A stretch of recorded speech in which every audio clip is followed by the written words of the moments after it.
आप कबूतर को अच्छा समझते हैं, उसकी भी बड़ी मजबूरी।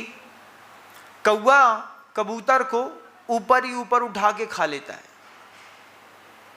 चील, गिद्ध, बाज आसमान में उड़ते हुए पंछी को ऊपर ही ऊपर खा जाते हैं। मजबूरियां बड़ी भयंकर हैं। ऐसी ऐसी गतियों में ऐसी ऐसी दुर्व्यवस्थाएं मची हैं। उन दुर्व्यवस्थाओं के बीच में कोई भी सुरक्षित नहीं है। बेल मछली सुरक्षित होगी महाराज? प्रशांत महासागर में नीचे रहती है वो, बिल्कुल जितने नीचे पनडुब्बी नहीं जा सकती उसके नीचे मछलियां रहती हैं, वहां भी सुरक्षा नहीं है।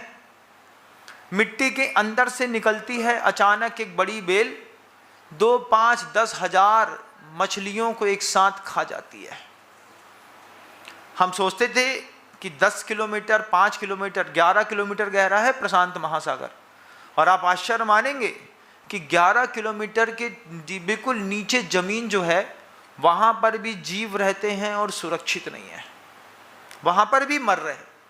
ना सागर के अंदर सुरक्षा है, आसमान में भी कोई सुरक्षा नहीं है। तिर्यंच गति इसी लफड़े में निकल जाती है। इसके साथ एक और दिक्कत है, खाने पीने का कोई स्वाद नहीं है। तुम जो कुत्ते को बहुत अच्छे से दूध पिलाते हो, कुत्ते को दही चावल खिलाते हो, तुमको क्या लगता है कुत्ते को स्वाद आता है उस चीज का? इन लोगों की टेस्ट बर्ड्स में और हमारे टेस्ट बर्ड्स में जमीन आसमान का अंतर है। तुम गैया को बढ़िया शुद्ध घी लगी रोटी खिलाओ और तुम सोचो कि गैया को शुद्ध घी लगी रोटी का वही स्वाद आ रहा होगा जो तुमको आ रहा है, तो हमारी तुम्हारी भूल है। वो भूसा खा करके तंदुरुस्त रह सकती है। तिर्यंच गति का ये परिणाम है। माया दैरज्ञोनस, माया करी तो तिर्यंच गति में गए। बहवारंभ परिग्रहतम नारकश्यायुषा, बहुत आरंभ और बहुत परिग्रह के साथ हमने जीवन भर कुछ पाया या नहीं पाया, लेकिन नरक जरूर पा लिया। निकल रहा था रोड से, कचड़े के ढेर के बगल में, परसों की बात है, एक भिखारी बैठा था और कोई महिला एक कुकर भर के भात नाली के ऊपर पट्टी में ऐसा छोड़ गई थी, उसी को वो खा रहा था। कैसा लग रहा होगा? मैं निकल रहा था, हमने तुरंत बगल वाले से कहा उसको भोजन करा दो। उसने तुरंत बोला भैया वो मत खाओ, उधर चले जाते हैं। उससे बोला वो मत खाओ, उसके बाद भी वो 2 कौर तो खा ही गया।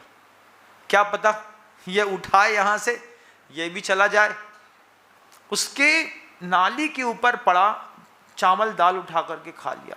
मनुष्य पर्याय के भी दुख कम नहीं है। अब उससे पूछो तुम्हारे पास कुछ नहीं है, जो है वो भी छोड़ दो,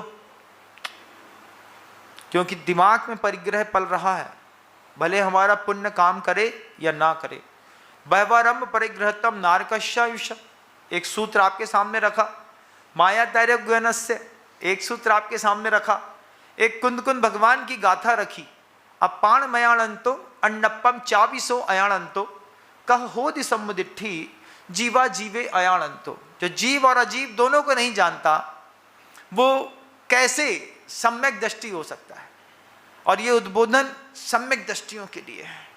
अंदर अगर भावुकता है और डरे हुए हैं तो फिर कमाल करेंगे आप मोक्ष मार्ग में। औरंगजेब भी डरा हुआ था। औरंगजेब को अपने बच्चों से डर लगता था।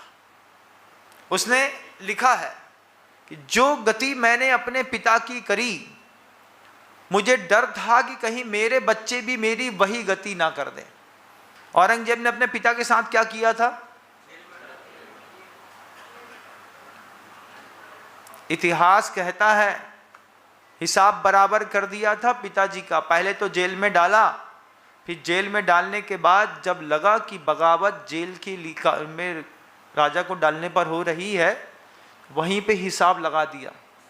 अब तुमने अपने पिता को मारा है तो तुम भी डरो।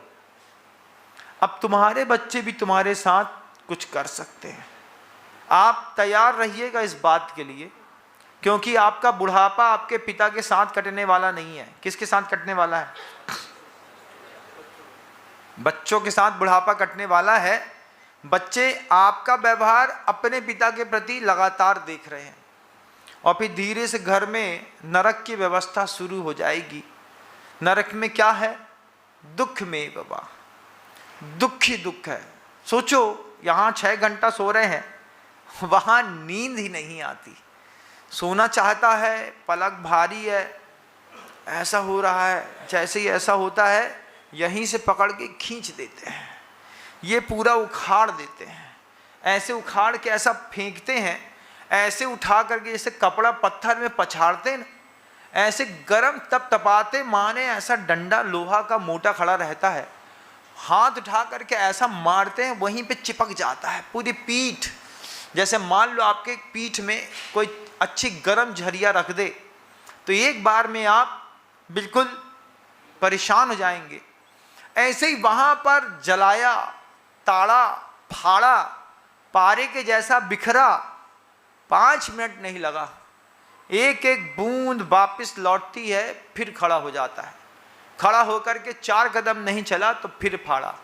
10,000 कम से कम वर्ष, अधिकतम 33 सागर। हम नहीं जाएंगे महाराज जी। अरे ऐसे कैसे नहीं जाएंगे, पहले तय तो कर लो कि अपन जाएंगे कि नहीं जाएंगे।